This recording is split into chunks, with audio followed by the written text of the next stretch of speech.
여러분 혹시 자니 칼슨이라고 기억을 하시는지요? 미국에 오래 사신 분들이 이분 모르는 사람이 아마 없을 것입니다. NBC TV에서 토크쇼를 했죠. The Tonight Show라고 해서 2013년까지 30년을 무려 이 프로그램을 담당했던 유명한 사람입니다. 이번에 토크쇼가 엄청 유명했지요. 그래서 유명 인사들도 거의 전부가 게스트로 출연하고 헐리우드의 유명한 사람들은 한 사람도 빠짐없이 이 쇼에 출연했다 해도 과언이 아닙니다. 리처드 닉슨, 로버트 케네디 이런 분들도 게스트로 출연한 그런 권위 있는 프로그램이었습니다. 그런데요, 많은 분들이 잘 기억하지 못하는 사람이 이 프로그램에는 한 사람 더 관여하신 분이 있습니다. The Tonight Show가 시작하는 바로 그 오프닝의 순간에 에드 맥마흔이라는 사람이 육성으로 자니 칼슨을 소개합니다. 그런데 그것을 물론 30년을 계속한 분이 있어요. 아주 간단하게 합니다. 여러분 그 프로그램 유튜브에 들어가서 한번 추적해 보십시오. 있는지 모르겠습니다. 이 에드 맥마흔이 대단히 큰 목소리로 그리고 언제나 동일합니다. 폴 앵커가 작곡한 주제가가 흐르기 시작하면 큰 목소리로 아주 크게 Here's Johnny 이 말을 아주 극적으로 크게 소개를 합니다. 그러면 그 소리를 듣고 자니 칼슨이 무대 위로 걸어 나와요. 그러면 사람들이 막 환호를 하면서 자니 칼슨을 맞아주면 사람들 앞에 자니 칼슨이 서서 그 선체로 스탠딩 코미디를 하는 것 시작하면요. 사람들은 이유 없이 충만하게 웃어줍니다. 이 사람은요, 이 에드 맥마흔이라는 사람은 자니 칼슨 쇼에서 하는 역할이 이런 역할, 오디언스 웜업, 사전 분위기 조성을 하는 그런 역할을 맡은 사람이었습니다. 막 등장한 자니 칼슨이 뭐 그렇게 웃을 것이 있겠습니까? 지금 방금 등장했는데요. 그렇지만 관중들은 그 자니 칼슨을 보자마자 막 웃어주기 시작하면 어떻게 해요? 쇼는 시작하는 순간부터 성공으로부터 출발하는 것입니다. 그러면 보고 있는 사람들도 멋모르고 같이 웃게 되는 것입니다. 에드 맥마흔이 있어가지고 이 사람의 목소리를 듣기만 해도 관중들은 어떻게 조건 반사를 일으킵니다. 늘 들으니까요.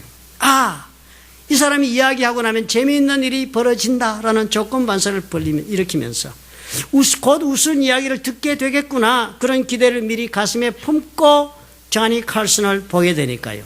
그리고 그 말을 들으니까 금방 웃음이 쉽게 터지는 것입니다.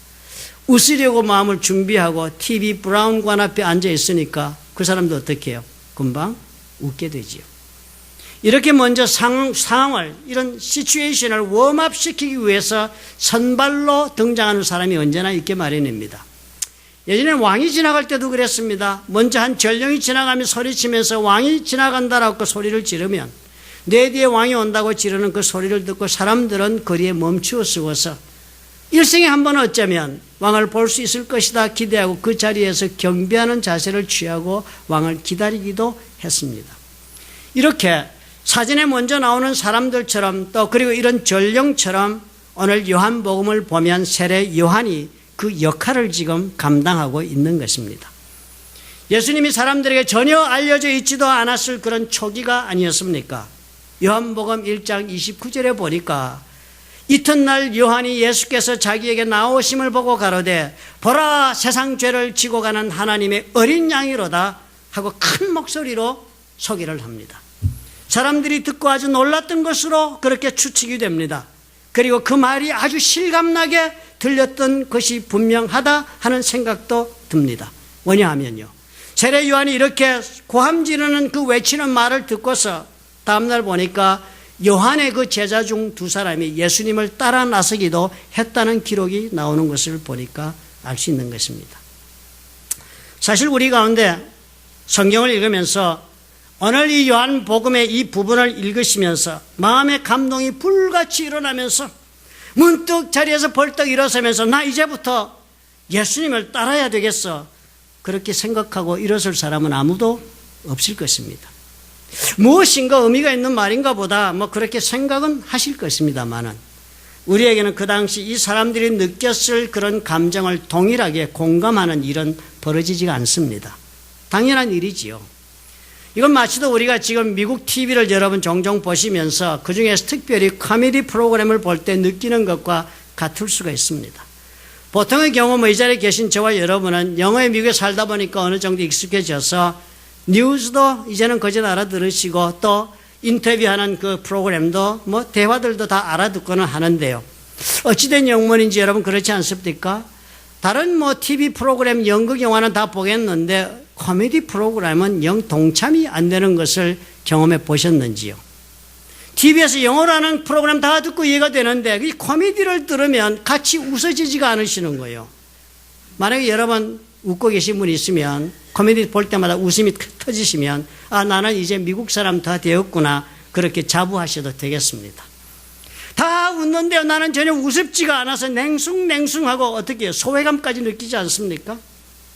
더군다나 라스베가스에 놀러 가셔가지고 쇼에 참여해서 앞자리에는 돈 주고 앉았는데 다 웃는데 나만 그냥 뻐꾸기처럼 앉아있는데 얼마나 소외감 느낍니까? 요즘은 뭐 미국 코미디뿐만 아니라 한국의 코미디도 전혀 우습지가 않아서 정말 내 인생이 문제다 하는 생각이 들 때도 많았습니다. 하나도 안 웃은 거예요. 남들은 웃는데. 이유가 있습니다. 배경을 몰라서 그렇습니다. 문화적 배경이요. 미국에 살면서 우리가 미국의 문화적, 정치적, 사회적인 배경을 같이 이해하고 살고 있어야만 코미디를 듣고 같이 웃을 수가 있습니다. 말을 몰라서가 아니에요. 한국도 마찬가지지. 한국말 우리가 몰라서 코미디가 안 웃습니까? 우리가 한국 떠난 지가 언제입니까? 오신 지 수십 년 된 분들은요. 한국 코미디 이해가 안 되지요. 한국적 그 문화적인 배경을 이제 떠난 지가 오래돼서 제가 떠나던 시대의 그 문화적인 상황을 지금 내가 기억하고 있는 것은 구봉서, 곽규석, 배삼룡 시절입니다. 그리고 지금 새로운 프로그램도 웃쳤어. 하나도 우습지 않아서 저런 것들을 보고 웃는 사람이 이상하다. 그러나 어쩌다가 배삼룡이 나오고 구봉서 나오면 그렇게 재밌고 우습습니다. 아무리 들어도요. 말은 알아들어도 우습지가 않은 것, 감정이 공감하지 않는 것은 문화적 배경이 같지 않아서 그렇습니다. 동일한 일이 우리가 성경을 읽을 때도 꼭 같이 발생합니다. 예를 들어서 오늘 우리가 읽은 구절, 세례 요한이 소리치는 말씀, 보라 세상 죄를 지고 가는 하나님의 어린 양이로다 하는 이 외침이요. 아마 그 당시 유대인들에게 있어서는 어쩌면 충격적인 선언이 되고 있음에 분명한 것이 아닙니까? 그러니까 많은 사람들이 이 말 한마디 듣고 예수님을 찾아갔습니다. 예수님이 기적을 행하기 이전이요, 예수님 말씀을 주기도 전인데 불과 이 말 한마디 듣고 감동하여서 예수님을 따라가는 사건이 벌어지기 시작하지 않았습니까? 성경이 우리에게 말씀해 주고 있는 것을 우리가 공감하면서 감정적으로 같이 느껴가며 그렇게 읽기 위해서는 이 배경을 살펴보는 것이 그래서 대단히 중요한 일이 됩니다. 먼저 세례 요한이 던지고 있는 이 말 중에 어린 양이라는 단어도 그 배경이 너무나도 중요합니다. 유대인들에게 있어서 이 어린 양이란 그저 양의 새끼다 하는 정도의 의미가 아닙니다. 이 단어는 저 멀리 그들의 역사에 있어서 출애굽의 사건과 연결이 되어 있는 그런 문화적, 신학적, 종교적 배경이 있는 중요한 단어가 되고 있었습니다. 처음 오신 분들을 위해서 아니면 성경을 전혀 읽지 않으시는 분들을 위해서 제가 설명을 좀 보충하겠습니다. 유대인들은 아브라함의 후손들로 이루어진 족속들이 아닙니까? 아브라함으로부터 시작해서 가족의 숫자가 약 70여 명이 되었을 때 이 사람들은 애굽으로 집단 이민을 가게 됩니다. 그리고는 애굽에서 430년을 살게 됩니다. 그동안에 하나님이 축복하셔가지고 인구가 급속도로 불어나기 시작을 합니다. 이방인들이 애굽 땅에 들어와가지고 엄청나게 많은 종족으로 불어나게 되니까 애굽의 그 정권이 당연히 그 숫자에 대해서 위협적인 그런 위협감을 느낄 수밖에 없었을 것입니다. 그렇게 위협을 느낀 지배계층은 저들을 노예로 삼고 맙니다. 그리고 나 유대인들은 어떻게 해요? 엄청나게 고통을 당하며 살기 시작을 합니다. 이때 하나님은 저들과 약속이 있어서 건져내시기로 작정을 하시고 모세를 지도자로 세우시고는 이제는 큰 숫자가 된 이 유대인들을 출애굽시킵니다. 애굽에서 데리고 나가서 엑소더스하여서 가나안 땅에 데리고 가 독립적인 나라를 세워주시기로 하나님이 작정하시고 진행하십니다. 그 당시 인구가요, 불어난 숫자가 대략 추정해서 150만 명이 넘는 그런 유대인들이라고 합니다. 그 많은 사람들을 일시에 탈출시키기 위해서 하나님 모세에게 최후의 지시를 내렸습니다. 어떤 공격적인 재앙을 여러 번 맞았어도 이 애굽의 바로 왕은요, 국가의 재산이니까 이 노예들이요, 막대한 경제적인 그런 가치가 있으니까 결코 보내줄 생각이 없다는 것을 드러내기 시작을 하니까 하나님이 마지막 카드를 드신 것입니다. 그것이 바로 유월절 사건이었습니다. 유월절 그러면 이상한 단어로 들리시기 쉽지만 뭐 영어로 번역한 단어 보세요. pass over. 건너뛴다는 뜻입니다. 건너간다는 뜻. 출애굽의 사건이요. 엑소더스가 일어나기 바로 그 전날 저녁에 행한 그 의식에 관해서 그 유월절 의식에 관해서 성경이 자세히 적고 있습니다. 출애굽 12장에 그 내용이 이렇게 적혀 있어요. 너희는 이스라엘 회중에 고하여 이르라. 모세에게 지시를 합니다. 하나님께서 이 말 좀 전해라. 이달 열흘에 너희 매인이 어린 양을 취할지니 각 가족대로 그 식구를 위하여 어린 양을 취해라. 열흘째 되면은 이달 열흘에 각 가정마다 어린 양을 한 마리씩 다 구하도록 해라. 그리고서 14일까지 그 양을 집에서 간직하고 있다가 해질 때에 14일째 되는 그 저녁에 이스라엘 회중이 그 양을 잡고 그 피로 양을 먹을 집 문 좌우 설주와 인방에 바르고 그 밤에 그 고기를 불에 구워 무교봉과 순나물과 아울러 먹되 아침까지 남겨두지 말고 아침까지 남은 것은 곧 소화하라. 불태우라. 급하게 그렇게 먹으라는 거요. 이렇게 먹어라. 허리에 띠를 띠고 발에 신을 신고 손에 지팡이를 잡고 급히 먹어라. 꼭 이 여행을 지금 방금 떠날 사람처럼 행장을 갖추고 급히 먹어라. 이것이 여호와의 유월절이다 그랬습니다. 그리고 하나님이 그 의미를 이렇게 설명해요. 내가 그 밤에 애굽 땅에 두루 다니며 사람과 짐승을 물어하고 애굽 나라 가운데 처음 난 것을 다 치고 애굽의 모든 신에게 벌을 내리리라. 나는 여호와로라. 다 처음 난 거 죽이겠다는 그 밤에. 그렇게 다 하나님이 돌아다니면서 애굽에 난 모든 처음 난 자식들을 다 죽이고 짐승도 처음 난 거 다 죽이는데 내가 그렇게 애굽을 칠 때에 그 피가 너희의 거하는 집에 있어서 너희를 위하여 표적이 될지라. 내가 피를 볼 때 너희를 넘어가겠다. 패스 오버 유월을 하겠다. 재앙이 너에게 내려 멸하지 아니할 것이다. 그게 유월절이었습니다. 사람들이 그 말 믿고 일한 사람들은 다 살아남습니다. 믿고 한 사람. 그리고 다음날 아침 믿은 사람들은 다 그렇게 피 바르고 먹고 행장을 차리고 떠날 준비한 사람은 다 살아남아가지고 그 다음날 애굽을 탈출해 나갑니다. 이렇게 해서 이 사람들 애굽 탈출해 나오고 광야를 거쳐서 40년 이후에 약속의 땅이었던 가나안으로 들어가서 우여곡절을 겪으면서 오늘 이 기사를 적은 1500년 동안을 지금 살아오고 있었던 것입니다. 그동안 그 1500년 동안에 무슨 일이 있었습니까?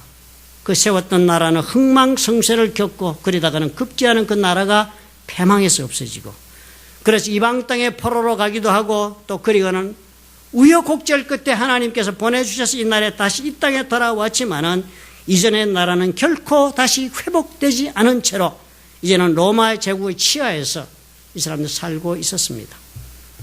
이제는 옛날의 애굽이 아니었어요. 로마 제국이라는 나라의 식민지가 되어서 이 사람들 어떻게 또 다른 억압된 삶을 살아가고 있는 그런 처지에 놓인 사람들이 이 당시 유대인들의 삶이었습니다. 1500년 전에 일어난 출애굽 사건이 였지 않습니까?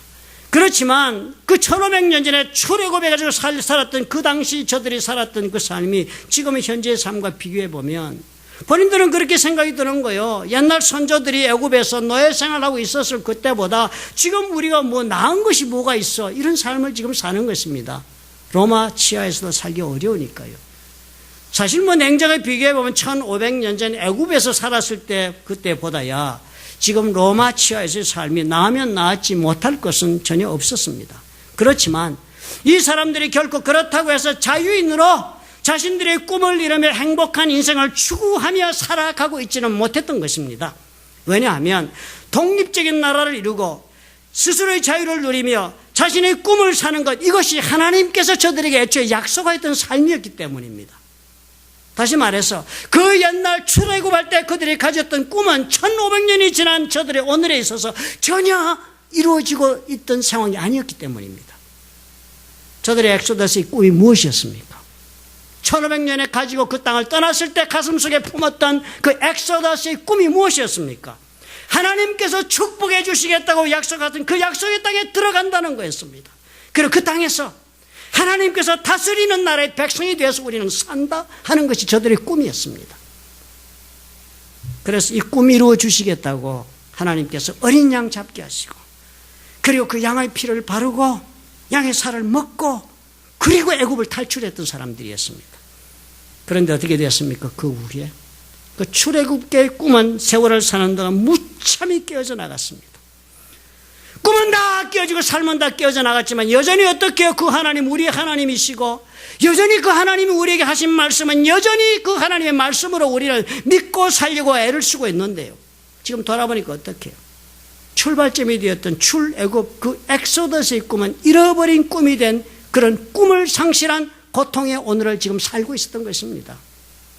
이 사람들 보기에는 그렇지 않았겠습니까? 정말 이건 말도 안 되는 일이다. 정말 말도 안 되는 일이 정말 역설적인 현실이 지금 우리 가운데 계속되고 있다 할 수 있습니다. 꿈이 깨어져 버리고 삶이 다 깨어져 나갔다면 하나님도 잃어버렸어야지요. 그래서 모든 것이 다 끝나 버렸어야지. 그런데 그게 아니잖아요. 지금 아이러니잖아요. 다 삶도 깨어지고 모든 것을 잃어버렸는데도 하나님은 여전히 예전의 하나님으로 내 앞에 와 살아계시고 여전히 그 말씀은 나의 삶을 제약하고 그 말씀대로 나는 살아야 된다고 나는 지금 채찍질하고 있단 말입니다. 그러니까 많은 사람들이요, 그 삶 가운데서 그 살아계신 하나님과 그 말씀 때문에도 그 마음속에 그 꿈이 완전히 사라지지 않은 사람들도 수도 없이 많이 있었던 것입니다. 불씨가 남아있어서 연연히 그렇게 살아간 것입니다. 그렇게 살고 있던 많은 사람들이 있었습니다. 그 당시 세례 요한이요, 세례 요한이 오늘 외친 그 선언을 들은 수많은 유대인들이 있었죠. 모두가 다 반응한 것 아니지요. 모두 다 세례 요한 말 듣고 다 예수 믿으러 쫓아나온 사람도 아니었지요. 마음속에 아직도 그 옛날의 꿈 출애굽하여서 하나님이 다스리신 나라의 백성이 되어 한번 살아보고 싶다는 그 꿈을 아직도 버리지 않은 사람들에게는 하나님 어린 양이다 하는 이 이상한 선언이 충격적인 파장을 그래서 몰고 올 수가 있었던 것입니다. 1500년 전 출애굽할 때도 그 꿈을 품을 수 있던 사람들은 믿었던 사람들이요, 어린 양을 믿었던 사람들. 그런데 그 어린 양이 이제는 전혀 다른 차원으로 저들 앞에 지금 그 모습을 드러내고 있는 것입니다. 예수께서 그날 세례 요한을 향해서 나오는 걸 보자 세례 요한이 감격해서 소리를 지르는 것입니다. Look, the Lamb of God. 보라, 하나님의 어린 양이다. 이 말을 듣는 사람들 결국 무엇을 지금 뜻하는 것을 저들의 가슴을 때렸겠습니까? 애굽에서 노예로 살던 우리들, 그런 우리들을 출애굽하게 해준 그 어린 양을 기억하는가? 이분이다 하는 거예요. 이분들. 이분 하나님께서 보내신 그 어린 양을, 그분이 바로 이분이다. 이제 이분이 우리를 위하여 오늘 우리가 믿어 내일 우리를 엑소더스하게 해줄 그 어린 양이다. 그렇게 요한이 말한 것 아닙니까? 많은 사람들 동일했습니다. 이 세례 요한의 외침을 들은 유대인들 중에서도 가슴속에 여전히 하나님을 믿고 그 꿈을, 약속의 땅에서 내가 하나님의 축복의 삶, 하나님의 다스리심을 받으며 살아야겠다는 그 꿈을 버리지 않은 사람들에게는 이 외침이요, 새로운 희망을 불타오르게 만드는 불씨가 되고도 남음이 있었던 것입니다. 조용히 살아가던 사람들이요, 그것도 수도 없이 많은 사람들이, 체념 가운데 살아가던 사람들이, 고생하고 고통당하는 것이 당연한 줄 알고 살아가는 사람들이 예수 그리스도를 만났어 새로운 인생을 이제 시작해 보겠다고 꿈을 다시 품고 예수님을 찾아 나서게 해준 이유가 바로 여기 있습니다. 이렇게 사는 것이 결코 당연한 것이 아니다. 우리는 이보다는 더 잘 살 이유가 우리에게 있다. 우리에게는 출애굽의 꿈이 있었다. 오늘의 현실로 나는 이대로 끝날 수는 없다 하는 자각증상을 일으킨 사람들만이 예수를 만나서 감격하고 새로운 인생의 길을 선택했던 것을 오늘 우리는 볼 수 있어야 합니다. 이렇게 살고 말 수는 없다는 그런 자각증상, 어디에서 일어나기 시작합니까? 출애굽의 꿈이요, 엑소더스의 꿈을 회복했을 때 일어났던 것이 아닙니까? 저와 여러분의 신앙생활에도 이런 일이 일어나야 합니다. 우리에게도 오늘 이런 자각이 있어야 해요. 오늘 나는 이렇게 사는 것으로 족하지 않다, 이렇게 살고 말 수는 없다 하는 이런 자각 증상이 일어나야 합니다.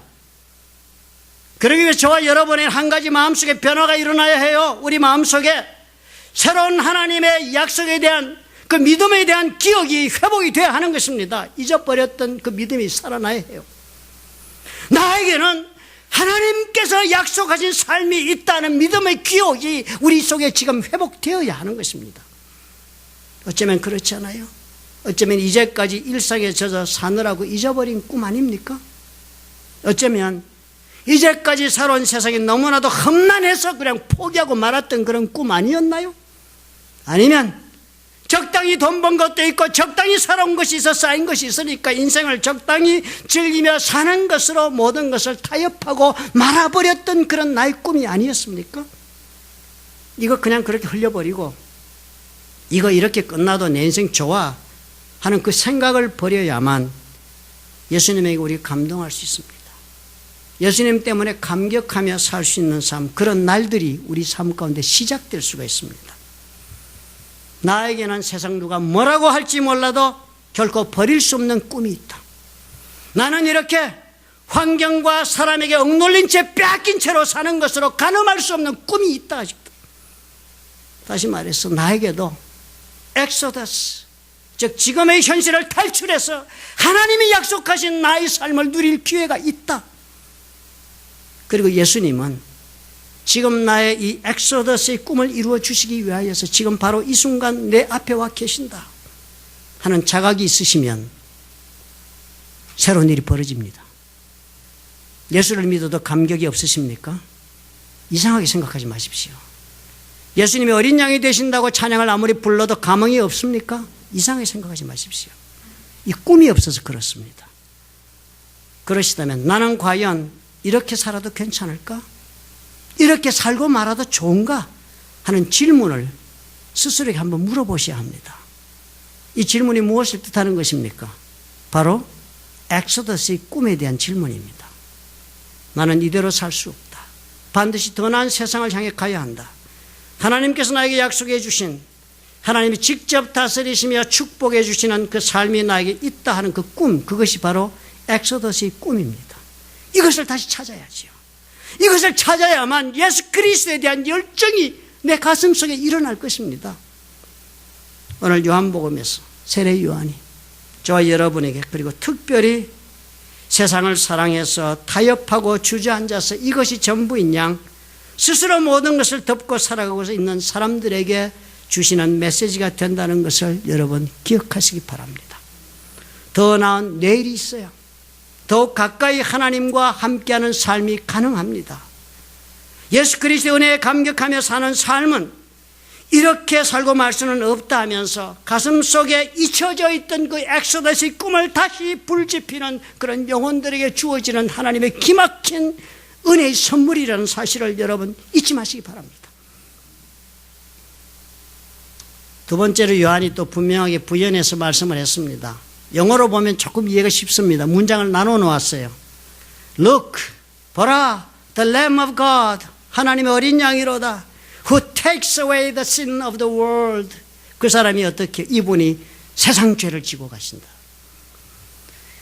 세례 요한은 분명 단순히 목숨을 건져내주는 유월절 어린 양을 넘어서는 지금 이야기를 하고 있습니다. 여러분 성경을 보시면요, 대단히 중요한 사실 하나 발견할 수 있습니다. 이 유월절 어린 양의 이야기는 출애굽기에 나옵니다, 처음으로. 그리고는 구약 성경 그 긴 책이 계속되는 동안에 이사야서가 될 때까지는 그 어린 양의 이야기가 다시 출현하지 않습니다. 어린 양의 이야기 있다 할지라도 세상 죄를 지고 간다는 이야기는 결코 등장하지 않습니다. 없던 이야기예요. 그런데 이사야서 53장 7절에 4절 7절을 읽으면 그곳에서 처음으로 이 어린 양의 이야기가 이렇게 제출이 됩니다. 중요한 구절이니까 우리 여러분 한번 제가 읽을 테니까 묵상해 보시기 바랍니다. 이사야서 53장이 4절입니다. 그는 실로 우리의 질고를 지고, 질고는 부족함이란 뜻입니다. 그는 실로 우리의 부족함을 지고 우리의 슬픔을 당하였거늘 우리는 생각하기를 그는 징벌을 받아서 하나님께 맞으며 고난을 당한다 하였노라. 예수님이 그렇게 됐다는 거예요. 내 부끄럼, 내 부족함 때문에 주님이 슬픔을 대신 다 당했는데도 우리는 그런데 그거 모르고 하나님께 징벌받았구나. 예수님 십자가에 그래서 고난당했구나. 그가 찔리면 우리의 허물을 인함이요 그가 상하면 우리의 죄악을 인함이라. 그가 징계를 받음으로 우리가 평화를 누리고 그가 채찍에 맞음으로 우리가 나음을 입었도다. 우리는 다 양 같아서 각기 제 길로 갔거늘 여호와께서는 우리 무리의 죄악을 그에게 담당시키셨도다. 그리고 이렇게 7절에 놀란 기록을 합니다. 그가 곤욕을 당하여 괴로울 때에도 그 입을 열지 아니하였으며 마치 도수장으로 끌려가는 어린 양과 털 깎는 자 앞에 잠잠한 양같이 그 입을 열지 아니하였다. 어린 양입니다. 이 이사야 53장은 고난받을 메시아, 고난받을 선지자에 대한, 종에 대한 예언입니다. 이 예언을 하나님께서 이사야 선지자를 통해서 앞으로 오실 예수께서 유월절 어린 양으로 오셔서 우리의 죄와 허물을 대신 짊어지고 죽으실 것을 오늘 우리가 읽은 대로 이렇게 예언해 준 그런 예언서입니다. 출애굽 사건과 이사야서까지는 약 700년의 세월이 흘렀습니다.